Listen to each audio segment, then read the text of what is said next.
Incidentally, Stuart Raffle would go on to direct the timeless masterpiece story about a little boy who befriends a lost alien. Yep, that's right, the unforgettable classic, Mac and Me. Number 7, a cast of pirates.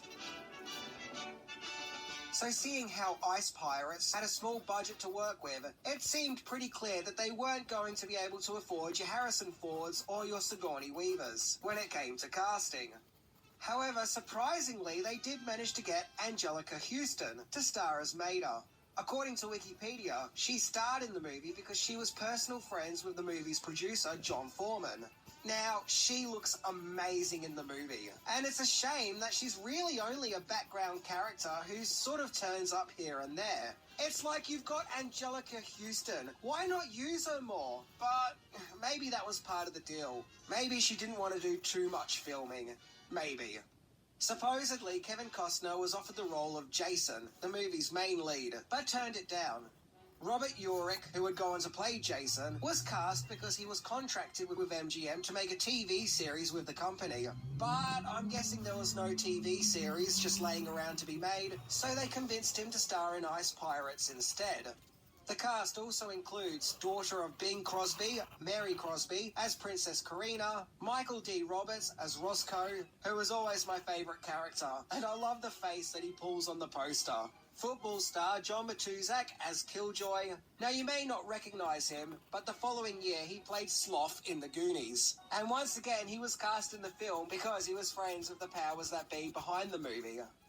And of course, the Ice Pirates also features a young Ron Perlman as Zeno. Once again, a criminally underused performance here. Number 6, turbulent production. So the shoot for the Ice Pirates started in California, March 1983, and according to director Stuart Raffle, it was not an easy movie to make, with it being, quote, a fiasco. Raffle stated that when Ice Pirates was greenlit, it was done so by MGM head at that time, David Begelman. But during Ice Pirates' early production, he was replaced with Frank Yablans, who, according to Raffle, was trying to sabotage the production and seemingly going out of his way to cause problems for the production and shut it down. Now, this may be because of a story that Raffle shared that Ice Pirates producer John Foreman was friends with actor Paul Newman, and one time he heard Yablans saying not nice things about Newman's wife, so he punched him. Yeah, look, I wasn't there, but apparently that might have started the tension, and Yablans' quest to shut the Ice Pirates down. Raffle claims that Yablans tried to, quote, pull the money out from them, and further made claims that Yablans was stealing money from the company. Once again, I wasn't there. I'm just going by information provided online, so I'm not saying either ways. But another source did claim that Yablans was hired specifically to reduce costs at MGM. Regardless, no matter what way you look at it, there was tension. But I'm guessing from what Raffle was saying, due to the production's tensions with Yablans, it's a miracle they finished the film, but they did. But despite the bad feelings behind the camera, Raffle said that they just put everything into that movie to make it funny. Number 5, recycled props. So nowhere is it more evident within the movie itself that Ice Pirates was suffering a low budget than when we see the futuristic Dome City, which is just a recycled prop of which was originally made for fellow MGM sci-fi movie Logan's Run, where this model originally acted as a futuristic city for that movie too, which came out nearly 10 years earlier in 1976. Yep, the exact same prop. So I guess if you need a futuristic city for your movie but can't afford to make one, hey, just take a futuristic city from another movie. Back on the movie's behind-the-scenes feud, in the movie's ending, we see our heroes reach the 7th world, which turns out to be Earth.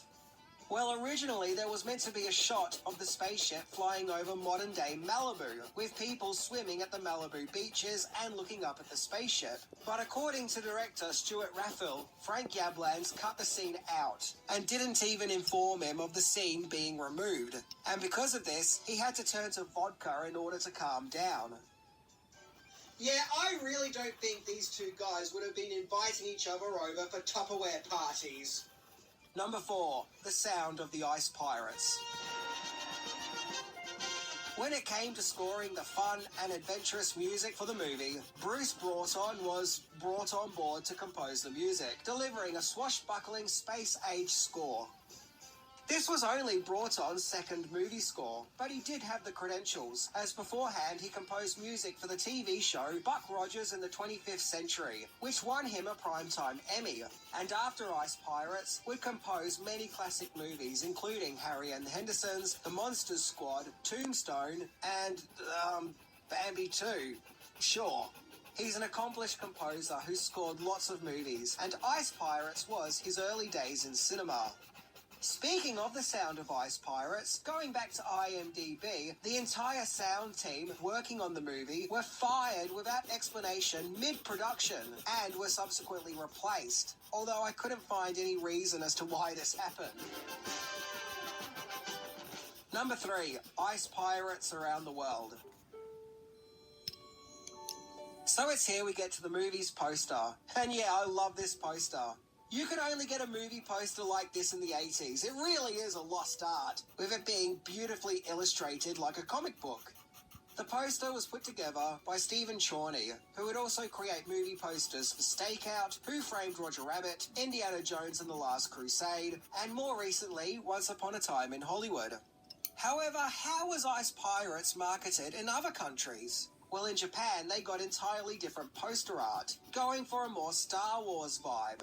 In fact, I'll line this poster up with the Japanese posters for the Star Wars movies, and look, it blends right in. Interestingly, in that part of the world, the movie was retitled to Space Pirates.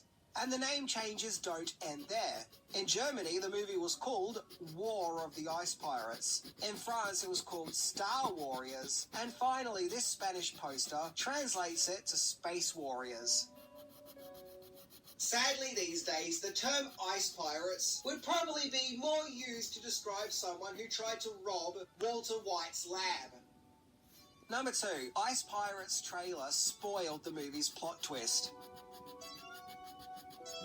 Okay, so if you need any more proof of the Ice Pirates' low budget, just look at the trailer, which features spaceships that literally look like a child's drawing. Seriously, it looks like they've just been coloured in with crayon. Despite this though, the Ice Pirates trailer is fun and energetic and gets you in the mood for an adventure, showcasing many classic moments from the movie, including Roscoe busting in on that alien taking a dump. However, there is one major discrepancy with the trailer, and that is that it totally gives away the movie's main plot twist, that the seventh world is Earth. And delight in the mysteries of the seventh world. Wow! Way to spoil the movie, guys.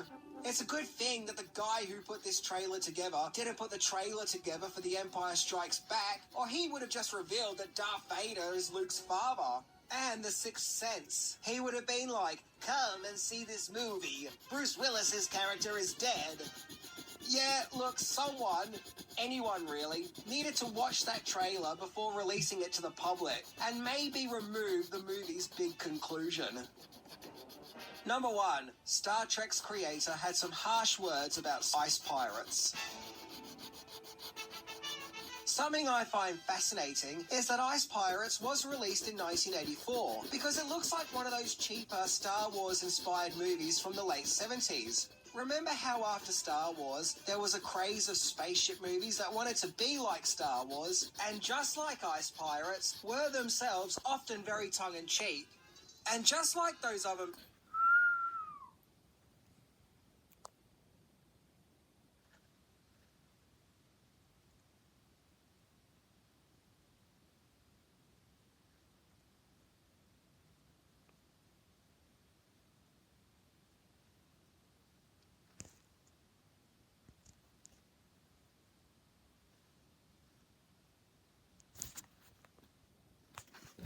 If you want to send some stuff to me so I can check out what you have sent, please send it to this exact address. However, you may only send some stuff that I am interested in.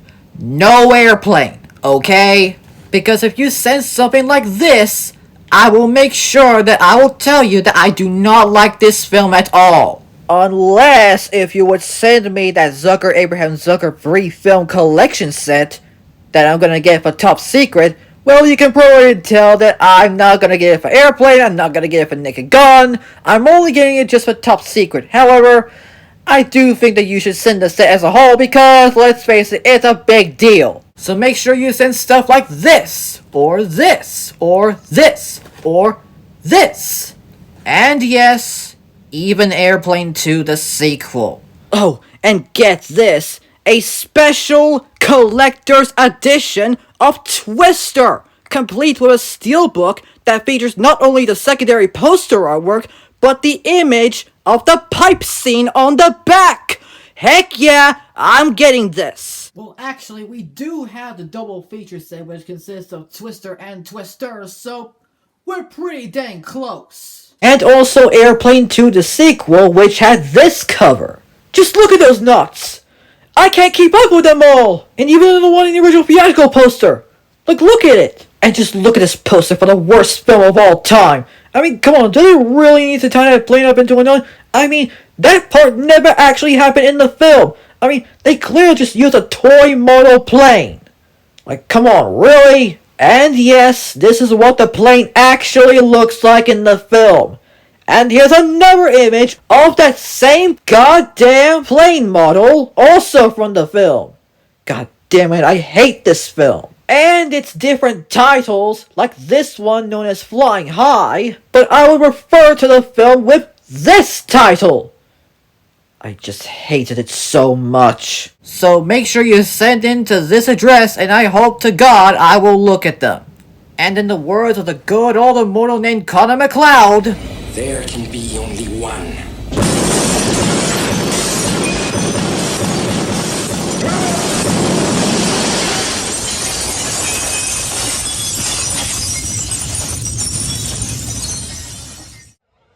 If you came to party, make some noise.